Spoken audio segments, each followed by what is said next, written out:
გამარჯობა მეგობრებო, მოდით დავარანკინგოთ სახელები და წარმოვიდგინოთ, რომ კიდევ მესამე გოგო მეყოლება და რას დავარქმევდი. ISIS, ესეთი სახელი არ გამიგიაროსოდეს, არა მომწონს. აურორა კარგი სახელია. ძალიან მომწონს მეორეზე. ლუიზა. მაინც არ მომწონს. ხო. მეცხრეზე. აბა. Pilar. კი გამიგია სერიალებიდან, მაგრამ ასე ვთქვათ, ჩვენი სახელი არ არის რა.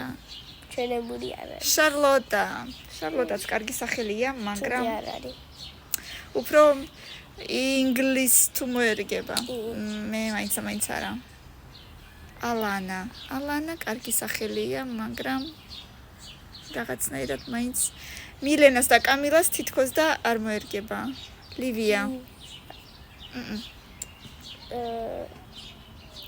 ჟადი. ჟადის სერიალი გამახსენდა მეხუთეზე. ლიz. ისე მაითე. ავრორა მომეწონა ყველაზე ძალიან. ხო. აი ესეთი ამბები მეგობრებო, ბევრი ლაიქები და კომენტარები, შენ რომელი მოგეწონა? ავრორამეც. გამოგვიწერეთ და გაგვიზიარეთ ბევრი ლაიქები და მეორე ნაწილი იქნება აუცილებლად 500 ლაიქის შემთხვევაში დროებით.